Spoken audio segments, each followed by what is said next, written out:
Donc, mon mémoire doctoral porte sur l'engagement paternel. En fait, ce que je regardais, c'est les contributions des besoins psychologiques fondamentaux et du soutien social. J'ai déposé là, cet été, l'été dernier, là, mon mémoire, donc qui est disponible aussi sur le site de l'Université Laval. Projet dirigé par Tamara Pierce et Francine de Montigny, qui était ma co-directrice. Donc, petite mise en contexte avant de commencer dans le sujet.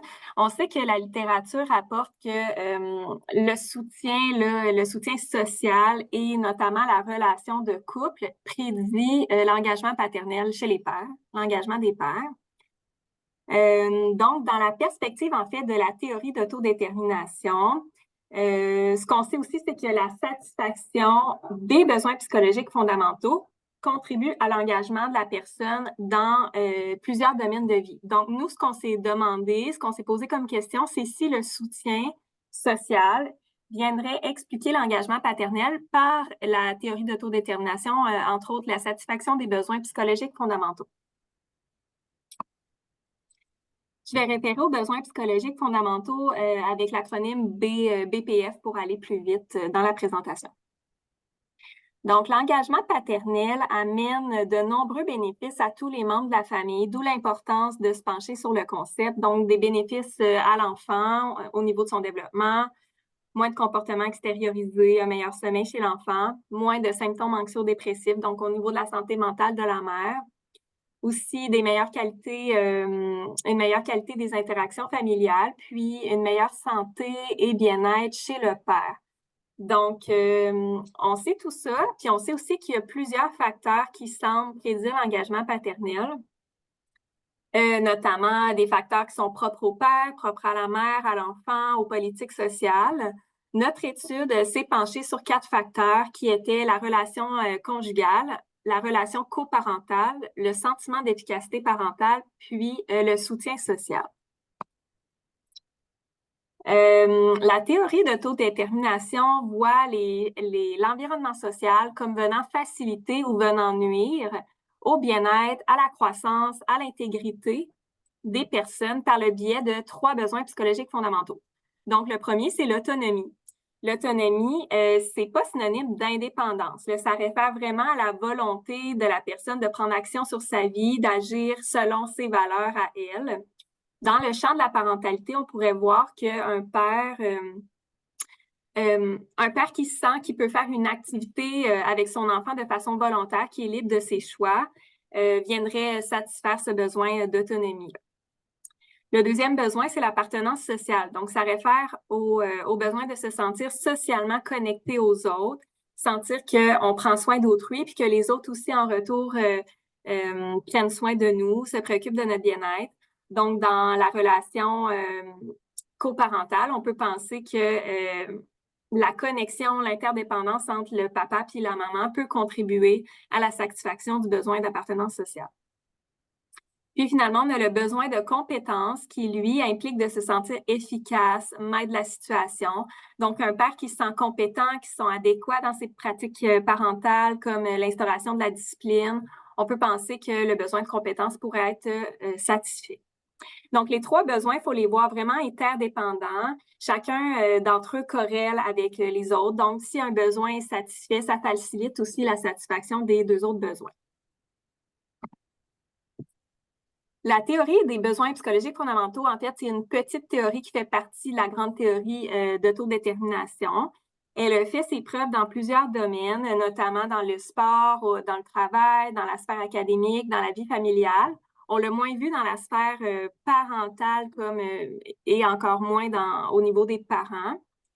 Cette théorie-là suppose que la satisfaction des 3 BPS est essentielle pour avoir un meilleur bien-être, une motivation, puis faciliter aussi l'engagement de la personne. À l'opposé, quand les besoins sont frustrés, cela entraîne la psychopathologie, la détresse, du désengagement dans les domaines de vie. Pour voir la relation entre la satisfaction puis la frustration comme asymétrique,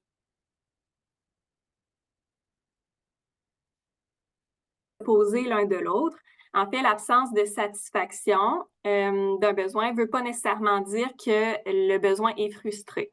Mais par contre, si le besoin est frustré, là, c'est là qu'on pourrait voir moins de satisfaction. Donc, le besoin pourrait être non satisfait, mais pas frustré en même temps. L'entourage peut venir satisfaire les besoins. Par exemple, dans le domaine de la parentalité, une conjointe qui verbalise toutes les étapes d'un changement de couche, en laissant l'espace au père pour le faire, même s'il y a de la difficulté, bien, on peut venir soutenir son besoin d'autonomie. L'entourage peut aussi venir frustrer un besoin psychologique fondamental. Par exemple, quand ses actions vont en l'encontre de la satisfaction du besoin. Exemple, obliger un parent à participer à la rencontre scolaire par enseignant ou empêcher un père de visiter ses enfants. On voit que le besoin d'appartenance sociale pourrait être frustré. Puis finalement, un besoin pourrait être seulement non satisfait. Donc, une mère qui fait peu d'efforts pour soutenir son conjoint, pour lui montrer que sa contribution à la famille est importante. Le besoin est tout simplement non satisfait. Donc, le soutien social, on sait dans les écrits scientifiques que les contributions du soutien social divergent. Donc, ça peut être positif, négatif comme neutre. En fait, pourquoi que parfois le soutien social est corrélé avec la détresse? Ça pourrait être, par exemple, parce qu'il y a des coûts associés à être aidée. Par exemple, la personne pourrait se sentir comme si elle était en dette envers la personne qui l'a aidée, comme si elle devrait en redonner plus. Ça se pourrait aussi que l'aide qui a été offerte ne réponde pas aux besoins de la personne qui est aidée parce qu'elle se base sur la perception de l'aidant sur le besoin de l'aider. Donc, ça se peut que ce besoin-là soit pas pareil.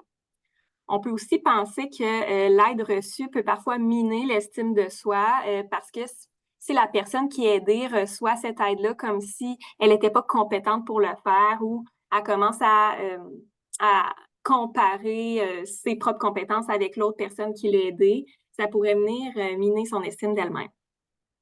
Donc, pour ces raisons-là, si on considère le soutien social qui est reçu, il vaut mieux se référer à la satisfaction envers le soutien social. Donc, est-ce que la personne elle a apprécié ce qu'on lui a donné, ce qu'on lui a offert comme aide ou pas?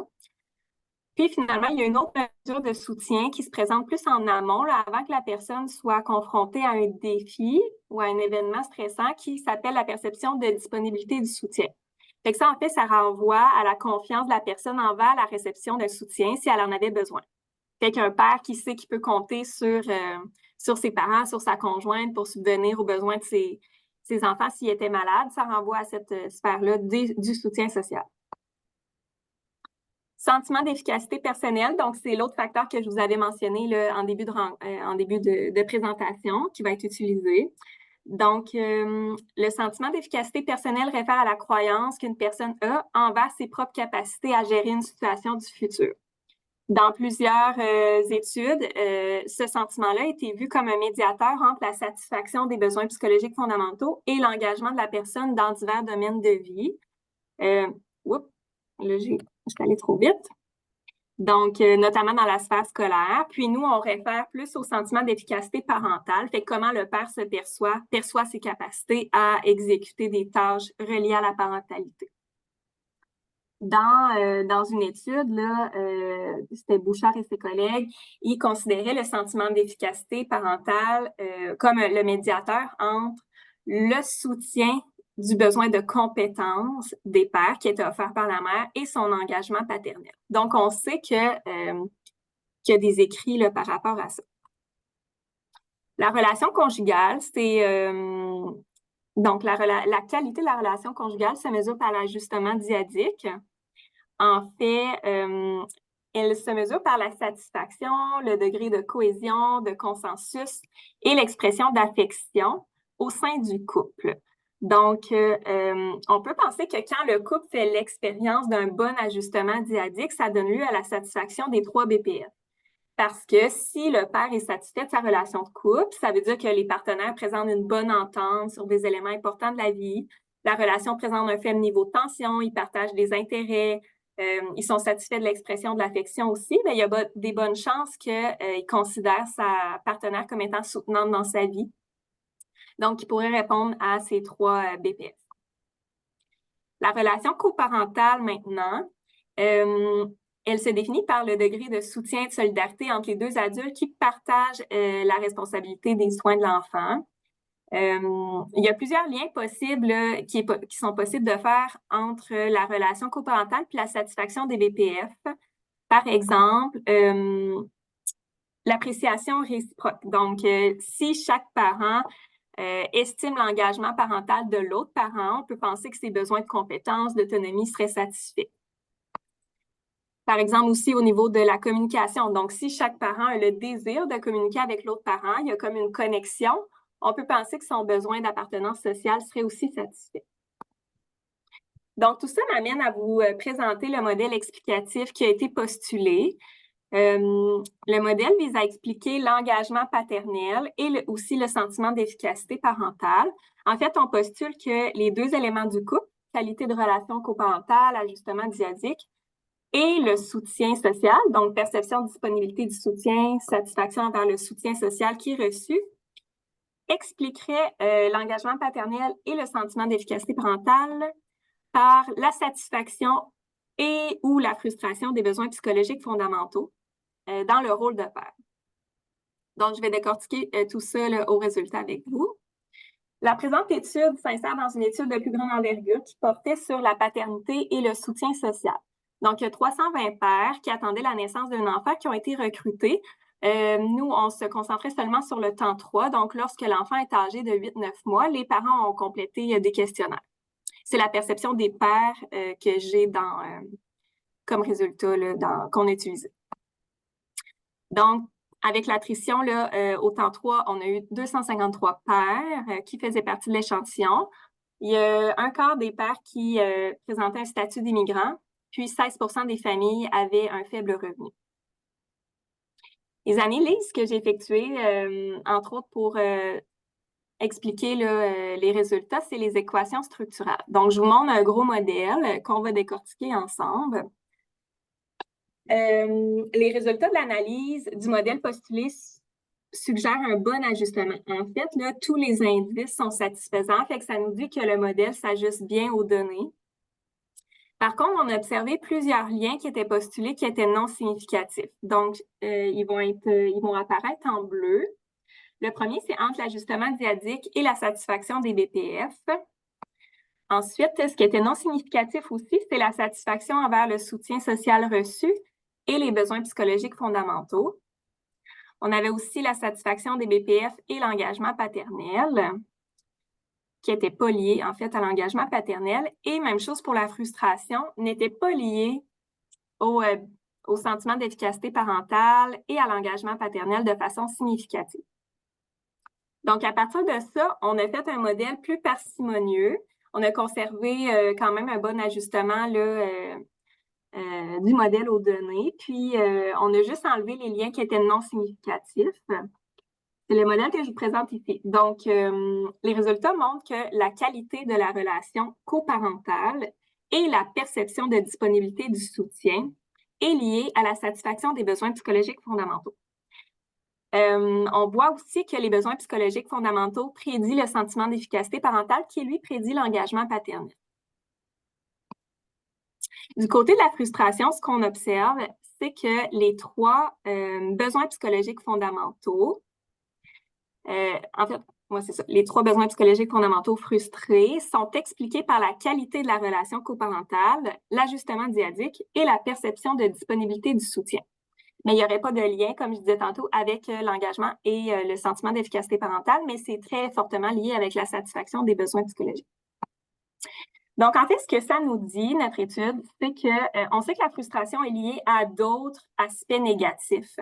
Le mal-être, le fonctionnement mésadapté, mais ça ne serait pas lié à l'engagement paternel. Donc, en gros, même si les besoins psychologiques fondamentaux des pères sont frustrés, par moment, c'est vraiment leur niveau de satisfaction qui est bénéfique à l'engagement paternel. Donc, il faut s'assurer que les pères vivent de la satisfaction dans leurs besoins. On voit aussi que l'entourage a un rôle à jouer dans l'engagement paternel, la satisfaction de leurs besoins aussi. Mais on voit que ce n'est pas l'aide concrète qui est apportée qui compte, mais c'est simplement de faire sentir aux pères qu'on est là pour les aider, on est là s'ils ont besoin, le soutien est disponible, dans le fond.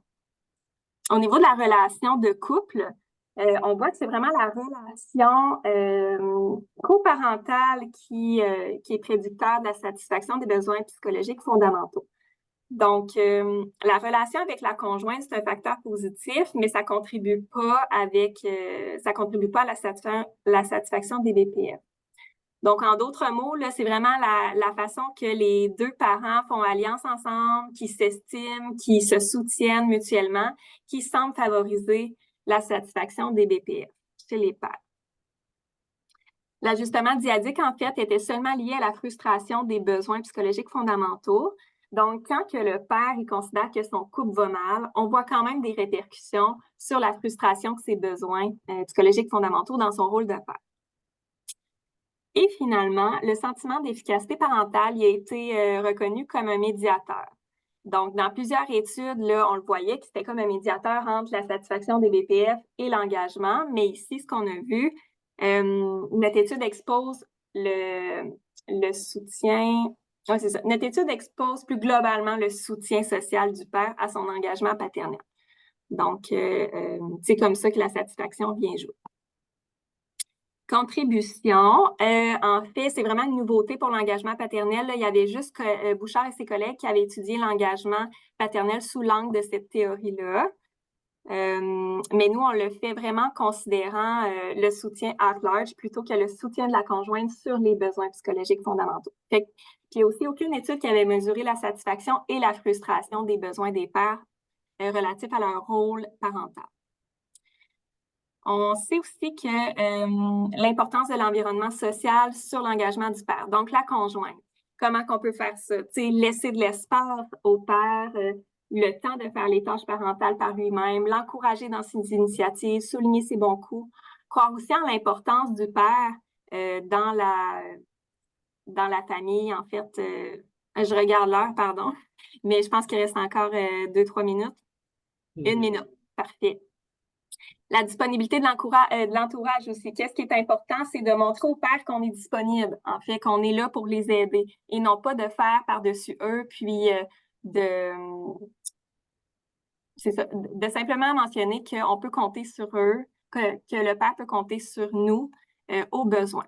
Puis finalement, les professionnels de la santé, comment qu'on peut intervenir pour satisfaire les besoins? Bien, simplement en ayant une posture plus bienveillante, non experts, égalitaires avec les pères. Donc, s'adresser aux papas en rencontre, les inviter à participer aux rencontres mère-enfant familiales, faire aussi de l'éducation psychologique sur l'importance de la solidarité dans le couple, hein, de la relation coparentale. Donc, c'est toutes des choses qui peuvent venir satisfaire les besoins psychologiques fondamentaux des pères, puis finalement améliorer l'engagement paternel. J'ai terminé. Merci.